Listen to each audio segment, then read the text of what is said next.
မင်္ဂလာပါဗျာ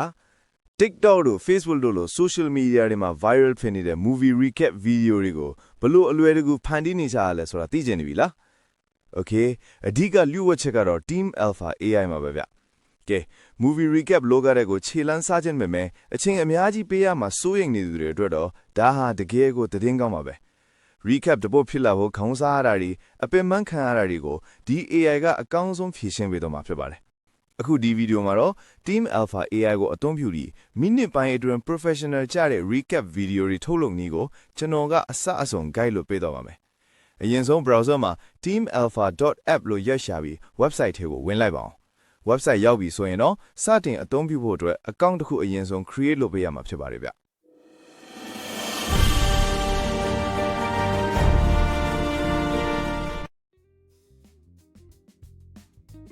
အရင်ဆုံးညာဘက်အပေါ်တောင်မှာရှိတဲ့မြင်းသုံးချောင်း menu လေးကိုနှိပ်လိုက်ပါအဲ့ဒီမှာ get started ဆိုတဲ့နေရာကိုတွေ့ရပါလိမ့်မယ်အဲ့ဒါလေးကိုတစ်ချက်နှိပ်ပေးပါခင်ဗျာပြီးရင် account ဖန်တီးတဲ့ form တစ်ခုပေါ်လာပါမယ်အဲ့ဒီထဲမှာဖြည့်ရမှာတွေကတော့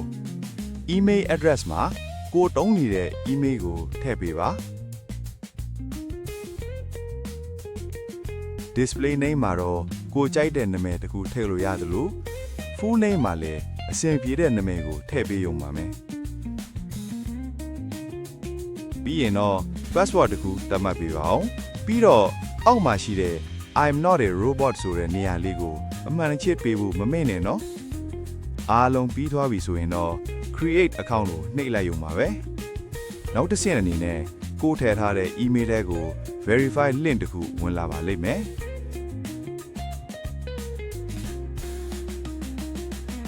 အဲ့ဒီ link ကိုနှိပ်ပြီး account ကိုအတည်ပြုပေးလိုက်ပါဒါဆိုရင်တော့တင့် account ထဲကို free credit 10 point ကိုချက်ချင်းရရှိသွားမှာပဲဖြစ်ပါတယ်ကဲ account တစ်ခုရပြီဆိုတော့အခုစပြီး login ဝင်ပြပါမယ် account ဖွင့်ထားတဲ့ main နဲ့ password ကိုအရင်ထည့်လိုက်ပါနော် okay ကျွန်တော်ကတော့အခုကိုယ့် account ထဲကိုဝင်လိုက်ပါပြီအရင်ဆုံး menu ကိုနှိပ်ပြီးတော့ desktop site လေးအရင်ပြောင်းထားပါမယ်ဒီမှာကြည့်ပါaccount တစ်ခုရလာရင် free user တွေအတွက်စမ်းသုံးကြည့်ဖို့ credit လေးတွေအလကားပေးထားပါတယ်ဗျာ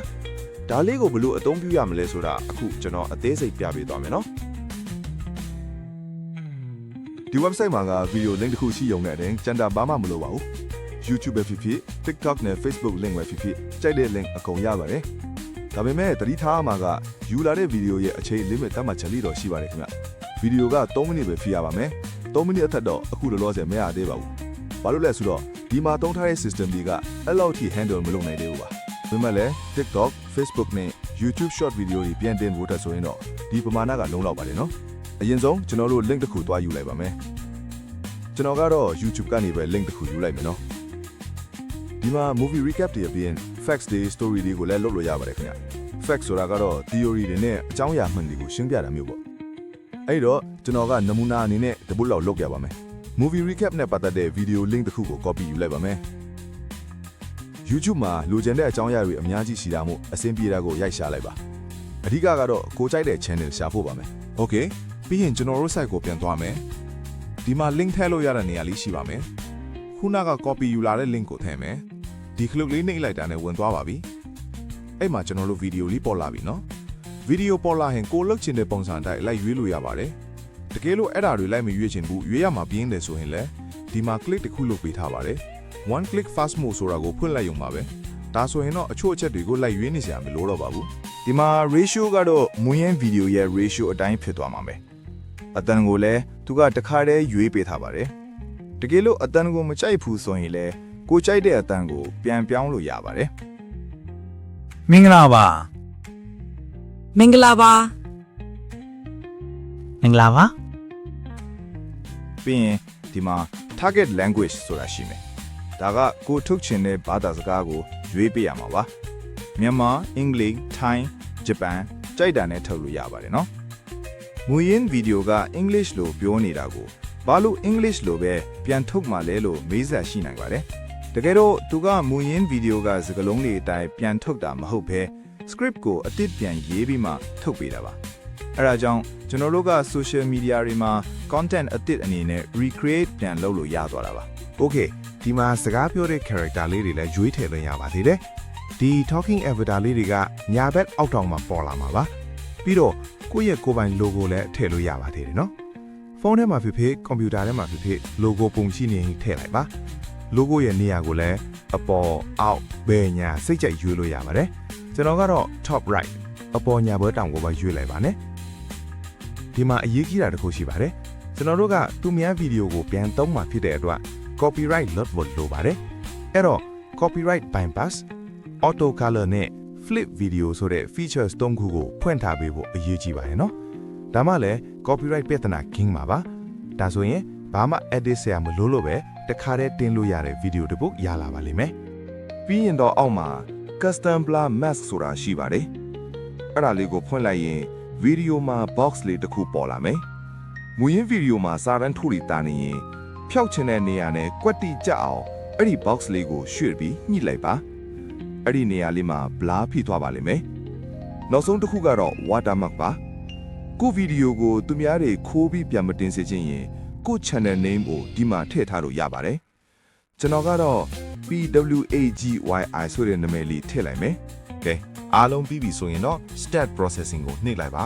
ဒီမှာ loading လေးသွားနေပါပြီ3မိနစ်လောက်စောင့်လိုက်ရင်တော့ပြီးပြီဆုံးတဲ့ဗီဒီယိုတစ်ခုရပါပြီ loading စောင့်နေတော့မှဖုန်းကိုကြီးနေစရာမလိုပါဘူးတခြား app တွေသုံးနေလို့ရပါတယ်3မိနစ်လောက်ပြီးလို့ final output ရလာရင် download မလုပ်ခင် preview အရင်ကြည့်လိုက်ပါဒီမိမနဲ့ရောချဆေးပဲထားတာမဟုတ်ပါဘူးကလေးခိုးဖို့ထားလာတာပါမိမကကလေးလေးကိုဆွဲယူပြီးတော့သူတို့လိန်ပြန်စီကိုတာမန်ရောချကိစ္စလေးတစ်ခုလို့ပေးသွားပါတော့တယ်ဒီအချိန်မှာမင်းအိမ်ထဲမှာတော့ပွက်လော့ရိုက်နေတာတွေအေးစိမ့်ငြိမ်သက်သွားပါပြီမိသားစုကဘိန်းတက်ခလာထိုင်းနဲ့ကြောက်စရာမိမကြီးတယောက်ကိုအနိုင်ယူခဲ့ပြီလေဒါပေမဲ့ကလေးလေးပြောင်းနေတာကိုသိလိုက်ရပါတယ်အမေကအော်ထစ်အမိန်ပေးပြီးဖေဖေကလည်းအပြင်ကိုအလူရပြေထွက်သွားပါတော့တယ်ကလေးခိုးသူတွေကောင်းငင်ပေါ်ထွက်ခွာသွားတာကိုမြင်လိုက်ရတဲ့အချိန်ကွက်တီပါပဲအချိန်ဆွဲနေလို့မဖြစ်တော့ပါဘူးသူကပြန်တက်နေတဲ့လှဲကစီပေါ်ခုံတက်ပြီးတော့ဖခင်တရားရဲ့တောသားအပြင်နဲ့အဲ့ဒီလေရင်ကိုလိုက်ပါတော့တယ်အဖေနီးလာတော့လေရင်ဘော်ကရောချကသူတို့ကိုပြန်တွန်းထုတ်လိုက်ပါတယ်ဒါပေမဲ့သူတို့ရေမူးကထူးထူးခြားခြားပုံစံမျိုးမောင်းနေလိုက်ကကြောင့်အဖေကလေရင်ဘော်ရောက်သွားခဲ့ပါတယ်သူကလေရင်ရဲ့ရှေ့ပြတင်းပေါက်ကနေလေထဲမှာဆိုင်းပြဲနေတဲ့စာစီစတစ်ကာလေးတစ်ခုလိုကတ်တွယ်ပြီးမနေလီဆွဲထားရပါတယ်လေရင်မောင်းနေတဲ့မိန်းမကြီးကဘာမှမနေရတော့ပါဘူးဖြုံးခနဲဆိုပြီးသူတို့တိုက်အဆောက်အုံတစ်ခုထဲကိုတက်တဲ့ဝင်တိုက်မိပါတော့တယ်အစင်ကြီးလို့ကြိုက်ပြီဆိုရင်တော့အောက်ဆုံးက download ဗီဒီယိုကိုနှိပ်လိုက်ပါအားလုံးပြီးပါပြီခင်ဗျာ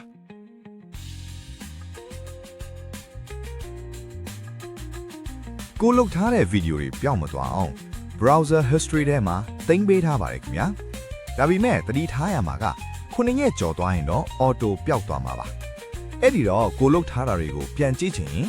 ဘယ်ဘက်အပေါ် menu ထဲက downloads မှာပြန်ကြည့်လို့ရပါတယ်နော်